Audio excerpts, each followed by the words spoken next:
인생과 명언 구독자 여러분 반갑습니다. 한신은 초안대전에서 항우를 물리치고 한나라가 중국 천하를 통일하였는데 초안지 1편에서 6편에 이어 오늘은 항우와 유방이 천하를 두고 격돌했던 초안지를 계속해서 다룰 것인데요.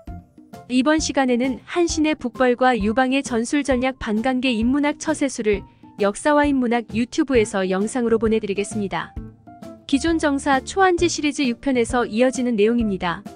전편에는 한신이 북벌을 단행해 배수진으로 조나라를 격파하고 이제 마지막으로 제나라로 향하는 시점까지를 다뤘습니다. 하지만 그 전편인 5편에서 제가 유방이 항우의 초나라 기병을 막을 비장일수가 있었다는 부분에서 끝냈죠. 그리고 그 부분을 6편에서는 맨 처음에 간단히만 하고 넘어갔습니다.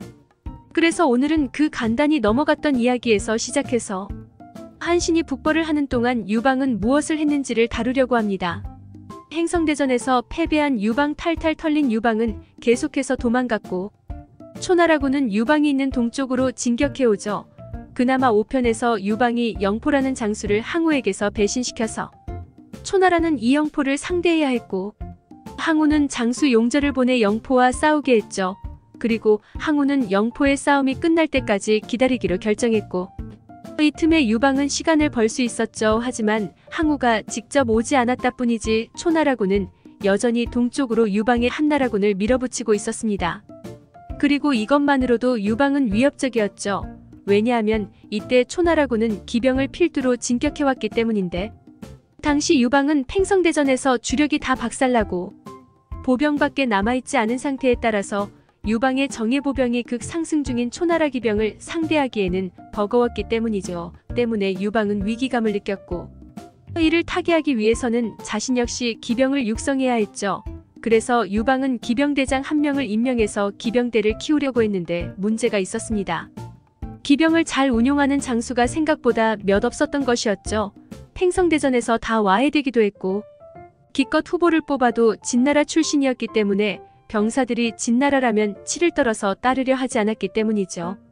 때문에 유방은 울며 겨자 먹기로 그나마 말을 잘 다루는 자에게 기병대장을 맡겼는데 이때 유방은 반신반의하며 관영을 기용했습니다. 그도 그럴 것이 관용의 나이는 다른 장수보다 너무 어렸기 때문이죠. 하지만 이 관영이 의외로 주위를 깜짝 놀라게 하는 행동을 합니다. 그는 나이는 어리지만 전투 경험이 많았고 곧 순식간에 기병을 육성해 구색을 갖춘 기병대를 창설했던 것이었죠. 유방은 이러니까 오 관영 이 녀석 물건이었네. 좋다. 야 내가 관영 너 빵빵하게 지원해줄 테니까 기병대에 훈련시켜. 그렇게 한나라는 관영을 필두로 기병대를 훈련시켰고 곧 관영의 기병대는 실전에 투입되죠. 관영은 경읍과 세급으로 출격 한나라군에게 쳐들어오는 초나라 기병에 맞서 전투를 벌였는데 이 경색 전투에서 관영의 한나라 기병대는 승리를 하며 성공했죠. 덕분에 초나라군의 진격은 저지되었고 마침내 유방은 한숨 돌릴 수 있었습니다. 겨우 살았네. 그리고 유방은 초나라군이 주춤한 이때 그리고 항우가 아직 오지 않은 이 타이밍에 빠르게 항우를 막을 방어선을 구축하기로 하죠. 따라서 그는 형양과 성고를 중심으로 방어라인을 깔았습니다. 그렇게 단단한 방어선이 구축되었고 유방은 승산이 있다고 여겼죠. 이렇게 일단 항우의 앞길은 막았습니다. 그러면 이제 별동대로 북쪽에서 항우를 위협하겠다는 전략을 세운 유방은 6편에서 나왔듯 한신으로 하여금 북벌을 보내서 북쪽을 평정하게 한 것이었죠. 그동안에 자기는 형양선고 방어라인에서 어떻게든 초나리를 막아내고 말입니다. 한신이 성공한다면 항우에게 양면전선을 강요할 수 있었죠. 그 와중에 마침내 용저가 영포를 이겨서 싸움이 끝나고 항우가 드디어 움직입니다. 항우는 진위군사를 이끌고 유방이 쌓아놓은 방어선으로 진격했죠.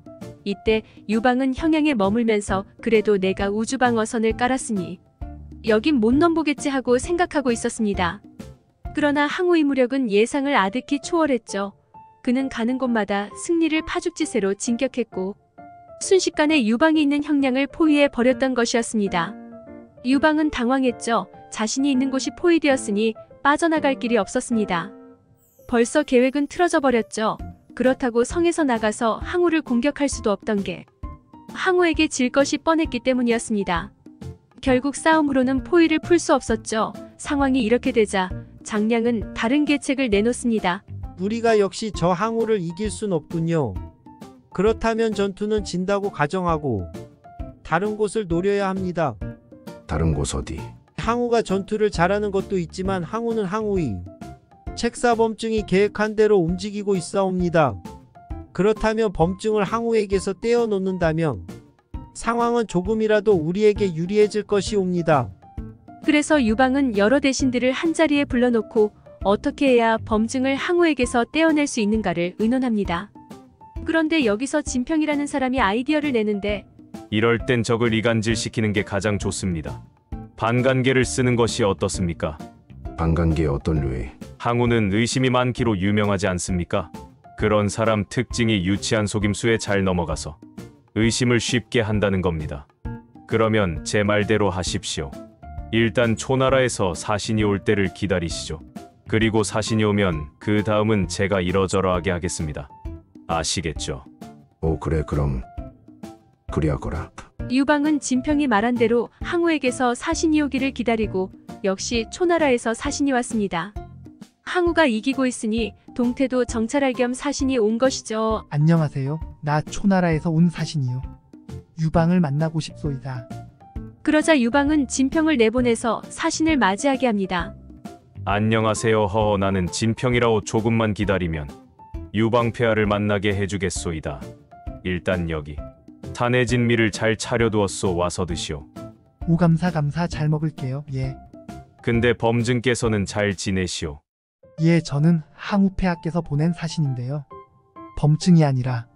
그러자 진평은 아 그래요. 이거 실수했구만. 난 자네가 범증의 사신인 줄 알았어. 그래서 이렇게 진수성찬을 차린 것인데 여봐라. 저 상 다 치워라. 그렇게 진평은 산의 진미를 다 물리고 값싼 백반을 차려옵니다. 항우가 보낸 사신이었다니 미안하게 되었소만. 이거나 잘 드시오. 범증의 사신이 아니면 진수성찬을 먹을 수 없지. 당연히 이것에 열받은 초나라 사신은 와 항왕폐하께서 보내신 나를 이따위로 대접하다니. 뭐 내가 범증이 보낸 사신인 줄 알았다고. 범증이 한나라와 뭔가 있었구려. 내가 항왕께 이 소식 아주 잘 전달해드리겠소. 그리고 사신은 항우에게 돌아가서 이 사실을 말합니다. 그걸 들은 항우는 분노하며 뭐 범증이 아닌 내가 보낸 사신이라고 했더니 푸대접을 받았다고 범증 오라고 해. 부르셨사옵니까? 이야 내가 유방한테 보낸 사신이 푸대접 받고 돌아왔다. 너가 아니라 내가 보낸 사신이라고 하니까 진수성찬을 다 빼가고 평범한 음식을 내왔대잖냐. 내 놈이 유방과 한통속이렸다. 범증은 껄껄 웃으며 저놈들 아주 유치하군요. 저거 반간계입니다. 괜히 우리 이간질 시키려고 그런 거예요. 한왕께서는 이런 유치한 이간질에 놀아나지 마십시오. 하지만 항우는 이 유치한 이간질에 아주 제대로 넘어갑니다. 하긴 조금이라도 자신에게 배신하는 기미가 보이면 사람을 수십만을 죽이기까지 한 항우가 여기 넘어가지 않을 리가 없었죠. 시끄럽다 괘씸한 놈. 내가 유방과 내통하다니. 내 놈을 믿고 내 말대로 했건만 이제 내 놈을 믿을 수 없다. 그러자 범증은 화가 납니다. 아니 저걸 믿는다고요? 야 저 내통 안 했다니까요. 시끄럽다. 역시 내 놈은 유방 편이었구나. 됐다. 넌 이제 필요 없다. 고향이나 내려가서 처박혀 있어라. 그러자 범증은 드디어 항우에게 빈정이 상합니다. 와 진짜 됐습니다. 저 안 해요. 됐죠? 때려치겠습니다. 사직 써냅니다. 그런데 이렇게까지 범증이 항우한테 불만을 표시했지만 항우는 알아서 하라고 무시했죠. 결국 열받은 범증은 항우를 떠나버리고 항우는 이를 그냥 방치합니다. 그렇게 고향으로 돌아간 범증은 곧 최후를 맞이했죠. 얼마 못 가 화병이 나고 등에 종기까지 나서 사망한 것입니다. 그 소식을 들은 유방은 진평 너 최고다. 이제 항우채 책사 없다. 굿 이옵니다. 폐하. 이렇게 유방은 범증을 몰아내는데 성공하고 그리고 이제 항우의 책사는 없다시피 한 상황이 되었죠. 하지만 문제가 있었습니다. 이것은 장기적으로는 범증이 사라졌으니 좋은 수는 맞았죠. 그러나 지금 당장은 항우가 의지하던 범증이 목숨을 잃었으니 항우는 곧 자신의 잘못을 뉘우치고 저 교활한 유방놈 때문에 내가 감정이 휩쓸렸어. 범증 미안하오 미안하오. 분노에 차 있었고 그는 곧 저 썩을 유방놈 당장 형량을 가열차게 공격해라.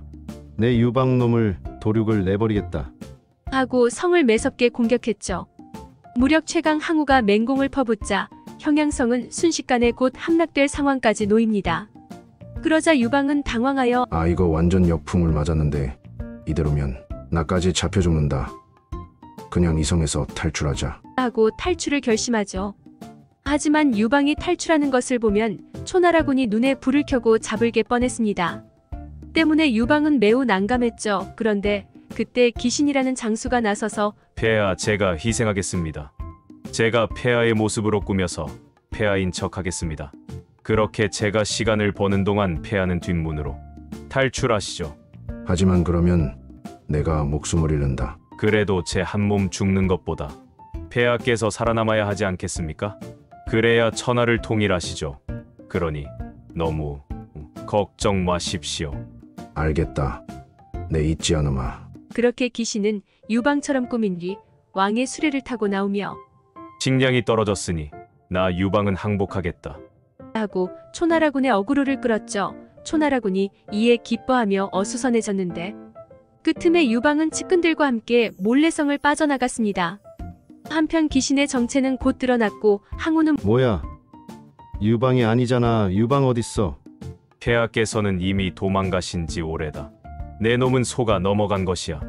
이에 격분한 항우는 귀신을 불태워 죽였죠. 한편 탈출에 성공한 유방은 자신의 본거지인 관중으로 향합니다. 유방은 거기서 다시 군사를 모아서 항우에게로 돌아와 일전을 치를 생각이었던 것이죠. 저 항우놈에게 한 방 먹여주겠노라. 하지만 유방이 가는 길에 원생이라는 사람은 이런 유방에게 조언을 해줍니다.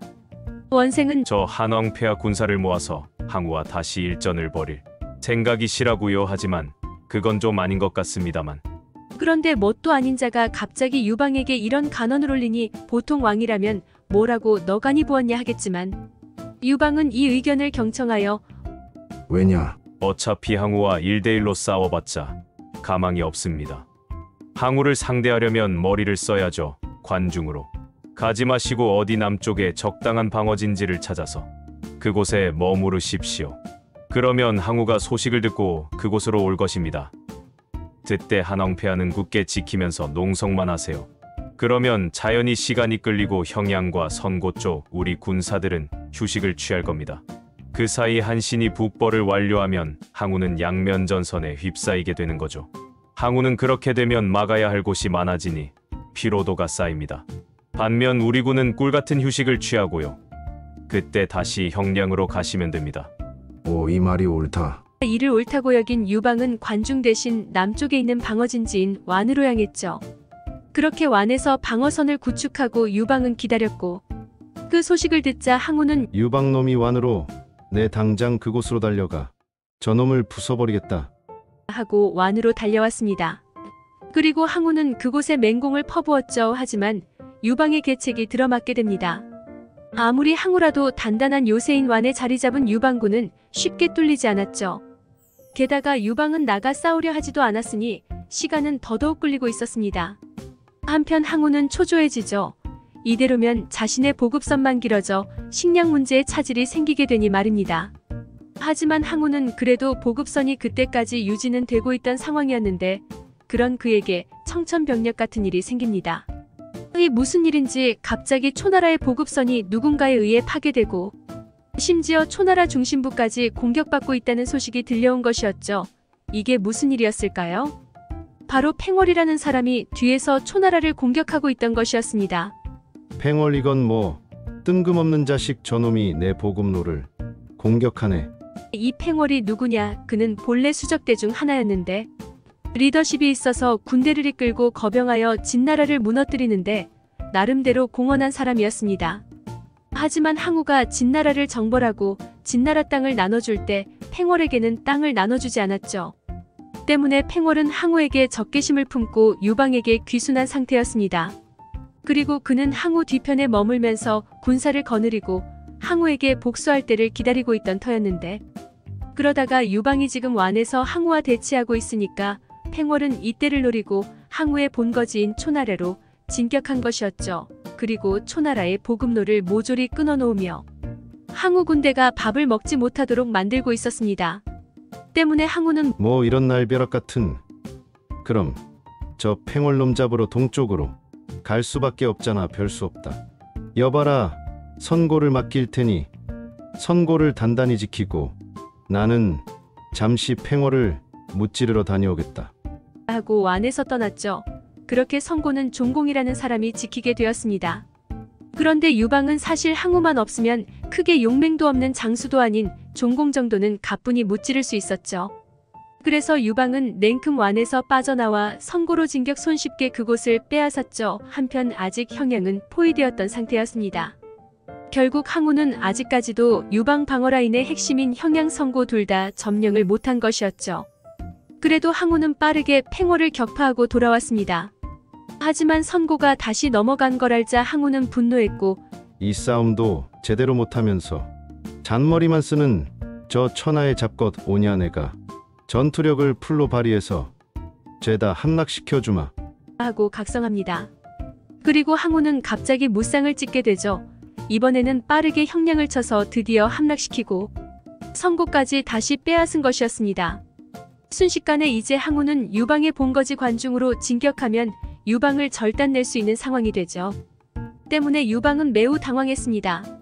뭐 저런 미친 전투력이. 저 미치광이 도살자놈. 이제 유방의 본거지로 가는 길이 활짝 열린 상황. 유방은 이를 어떻게든 타개해야 했는데 유방은 또 꾀를 냅니다. 이번에도 팽월을 이용하기로 한 것이었죠. 사실 항우가 아까 팽월을 격파한 것은 맞지만 유격되었던 팽월의 특성상 언제고 다시 일어날 수 있었습니다. 때문에 유방은 그렇다면 야 팽월한테 지원 병력을 양껏 보내라. 팽월한테 힘을 실어줘서 다시금 항우의 뒤를 치게 만들자고. 그렇게 유방의 지원을 받은 팽월은 곧 힘이 생겼고 아, 좋다. 또 날 뛰어보자. 하고 다시금 일어나 초나라 측을 공격하기 시작했습니다. 항우는 그 소식에 또 팽월에게 가려면 먼 길을 왔다 갔다 해야 하니 웬만하면 안 가려고 했는데 팽월은 잘 뛰면서 초나라 보급로를 분쇄하고 17개나 되는 초나라성을 함락시켜버리는 기염을 토했죠. 항우는 결국 눈물을 머금고 다시 팽월에게로 갈 수밖에 없었습니다. 이번에 항우는 선고를 대삼아 조구라는 사람으로 하여금 지키게 하고 야 조구, 절대로 유방이 어그로 끌어도 군사 이끌고 나가면 안 된다. 성을 굳게 지켜야 하고 팽월을 상대하러 갔죠. 그랬더니 유방은 또다시 기어나와 선고로 향했는데 조구는 항우의 명대로 성을 지키려 했으나 욕설 하나는 기가 막히게 잘했던 유방은 자기 부하들을 시켜 온갖 욕설을 며칠 동안 조구에게 퍼부었고 이에 소음 공해와 멘탈 공격을 동시에 받은 조구는 멘붕이 와서 결국 못 참고 공격을 나왔죠. 그리고 유방은 당연히 이를 손쉽게 격파했고 또다시 선고는 함락됩니다. 그리고 유방은 내친 김에 형양까지 진격해 형양도 탈환했죠. 또한 이때 유방은 식량 창고인 오창까지 확보하여 아주 꽉 먹고 알 먹고가 따로 없었습니다. 이러니 항우는 이런 천하의 개자식이. 꼭지가 돌아서 다시 돌아올 수밖에 없었죠. 하지만 팽월에게 가기 전과 전세는 완전히 뒤바뀐 상태였습니다. 가기 전만 해도 항우는 유방의 수도가 코앞이던 상황이었는데 이제는 순식간에 형양 성공 오창이 빼앗긴 절망적인 형세로 바뀌어버린 것이었죠. 그리고 유방은 거점을 광무산이라는 곳으로 옮겼고 항우는 그곳으로 진격해 광무에서 한초 양군이 대치함으로써 광무대치라고 불리는 대치가 시작되었는데 이렇게 양측이 팽팽하게 대치하니 둘은 비등비등한 것 같았지만 실은 항우가 훨씬 불리했죠.